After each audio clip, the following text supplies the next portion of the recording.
জানিয়ে দিব হাতে থাকা সর্বশেষ আপডেট বাংলা সংবাদ। প্রথমেই সংবাদ শিরোনাম। আরেক দলকে নিবন্ধন দিল নির্বাচন কমিশন। এরপর জানিয়ে দিব আদালত চত্বরে জয় বাংলা স্লোগান, যুবলীগ কর্মীকে বেধড়ক পিটুনি।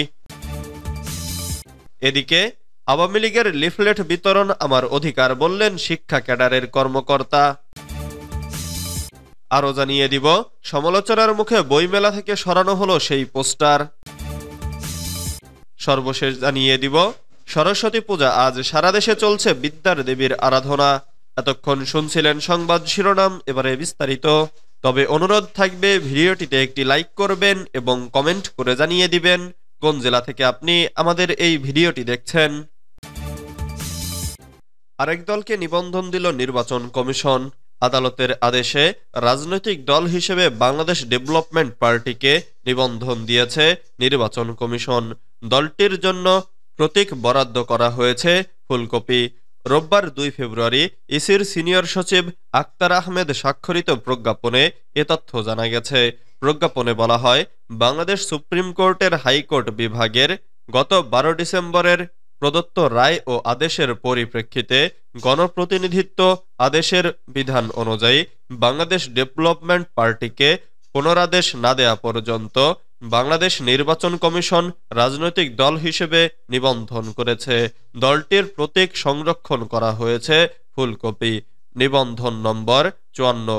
এর আগে ২০২২ সালের ২৬ অক্টোবর রাজনৈতিক দল হিসেবে নির্বাচন কমিশনে নিবন্ধনের জন্য আবেদন করে বাংলাদেশ ডেভেলপমেন্ট পার্টি, কিন্তু ১০ এপ্রিল ২০২৩ সালে নির্বাচন কমিশন তাদের আবেদন নামঞ্জুর করে। এর আগে আওয়ামী লীগ সরকারের পতনের পর এবি পার্টি নুরুল হক নূরের গণ অধিকার পরিষদ, মাহমুদুর রহমান মান্নার নাগরিক ঐক্য এবং গণসংহতি আন্দোলনকে নিবন্ধন দিয়েছে নির্বাচন কমিশন। আদালত চত্বরে জয় বাংলা স্লোগান, যুবলীগ কর্মীকে বেধড়ক পিটুনি। লক্ষ্মীপুরে আদালত চত্বরে জয় বাংলা স্লোগান দেওয়াকে কেন্দ্র করে হট্টগোল সৃষ্টি হয়েছে। এ সময় পরাণ চৌধুরী নামে এক যুবলীগ কর্মীকে গণপিটুনি দিয়ে পুলিশে সোপর্দ করা হয়েছে। রোববার ২ ফেব্রুয়ারি দুপুরে জেলা জজ আদালত প্রাঙ্গণে এ ঘটনা ঘটে। সে সময় শুনানি শেষে আওয়ামী লীগ ও ছাত্রলীগের কয়েক নেতাকে প্রিজন ভ্যানে করে কারাগারে নেওয়া হচ্ছিল। আটক যুবলীগ কর্মী পরাণ পৌর শহরের ৩ নং ওয়ার্ডের বাসিন্দা সিরাজুল্লাহর ছেলে। তিনি গত ৪ আগস্ট ছাত্র জনতার ওপর গুলি চালানো যুবলীগ নেতা টিপুর অনুসারী বলে জানা যায়। প্রত্যক্ষদর্শী ও পুলিশ জানায়, গত ৪ আগস্ট লক্ষ্মীপুরের ৪ শিক্ষার্থী হত্যা মামলায় অভিযুক্ত আসামিদের জামিন শুনানির তারিখ ছিল রোববার। এ মামলায় সদর উপজেলা আওয়ামী লীগের সভাপতি হুমায়ুন কবির পাটোয়ারি, লক্ষ্মীপুর পৌর আওয়ামী লীগের সভাপতি সৈয়দ আহমদ পাটোয়ারি, জেলা ছাত্রলীগের সাংগঠনিক সম্পাদক শাহিন আলম সহ গ্রেফতার হওয়া আসামিদের কারাগারে নেওয়ার জন্য প্রিজন ভ্যানে উঠাচ্ছিল পুলিশ। এ সময় জয় বাংলা স্লোগান দেয় পরাণ। এতে আদালতে হট্টগোল সৃষ্টি হয়। এক পর্যায়ে তাকে গণপিটুনি দিয়ে পুলিশে সোপর্দ করা হয়। এ সময় বিএনপি ও জামাতপন্থী আইনজীবীরা বিক্ষোভ করেন। বিক্ষোভকারীরা সংক্ষিপ্ত সমাবেশে জয় বাংলা স্লোগান দিলেই প্রতিহত করা সহ পুলিশের সোপর্দের আহ্বান জানান। এ সময় উপস্থিত ছিলেন জজ কোর্টের পিপি অ্যাডভোকেট আহমেদ ফেরদৌস মানিক, মহসিন কবির মুরাদ, মাহির আশহাব সহ আরো অনেকে। আওয়ামী লীগের লিফলেট বিতরণ আমার অধিকার বললেন শিক্ষা ক্যাডারের কর্মকর্তা।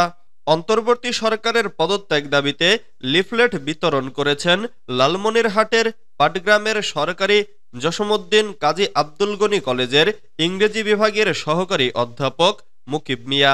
শনিবার ১ ফেব্রুয়ারি সকালে জাতীয় প্রেস ক্লাবের সামনে অন্তর্বর্তী সরকারের পদত্যাগ দাবিতে আওয়ামী লীগের লিফলেট বিতরণ করেন তিনি।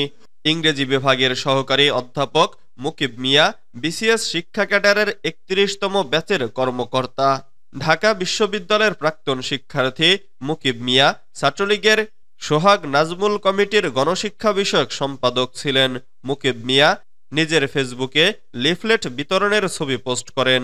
এ নিয়ে অন্তত ১৩টি খবরও শেয়ার করেছেন। ফেসবুক প্রোফাইল ঘুরে দেখা গেছে মুকিব মিয়া ছাত্র জনতার অভ্যুত্থানে শেখ হাসিনার সমর্থক। গত ২৭ মার্চ প্রোফাইল ছবি হিসেবে আপলোড করা শেখ হাসিনার ছবিতে লেখা বিজয় আসবেই।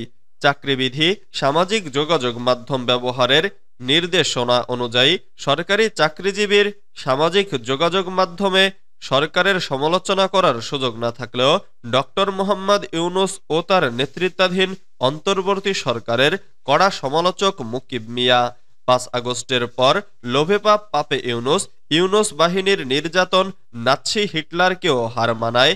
ইউনূসের নাৎসি বাহিনীর ছোবল থেকে রেহাই পেল না শিক্ষার্থীরা। বাংলাদেশকে গৃহযুদ্ধের দিকে ঠেলে দিতে মব সংস্কৃতি চালু করেছে অবৈধ ইউনূস সরকারের উপদেষ্টারা। জাতিকে প্রস্তুত করতে হবে, অরাজকতা রুখতে হবে, বিয়ে করতে প্রেম করতেও ট্যাক্স দিতে হবে ইউনূসকে, কারণ সে সুদী কারবারি। ইউনূস ঠেলা সামলা, জঙ্গি ইউনূসের দিন শেষ ইত্যাদি লেখা ফেসবুকে পোস্ট করেছেন তিনি। এসব লেখায় ২০১৮ সালের সরকারি কর্মচারী বিধিমালার ৩-এর খ ধারা অনুযায়ী আচরণ লঙ্ঘন উল্লেখ করে গত ২০ জানুয়ারি শিক্ষা মন্ত্রণালয়ের মাধ্যমিক ও উচ্চশিক্ষা বিভাগ মুকিব মিয়ার বিরুদ্ধে বিভাগীয় মামলা করেছে। কেন তাকে চাকরি থেকে বরখাস্ত করা হবে না তা ১০ দিনের মধ্যে জানাতে নোটিশ দিয়েছে। আত্মপক্ষ সমর্থনে তিনি ব্যক্তিগত শুনানিতে ইচ্ছুক কিনা তাও জানতে চাওয়া হয়েছে। সমালোচনার মুখে বইমেলা থেকে সরানো হলো সেই পোস্টার।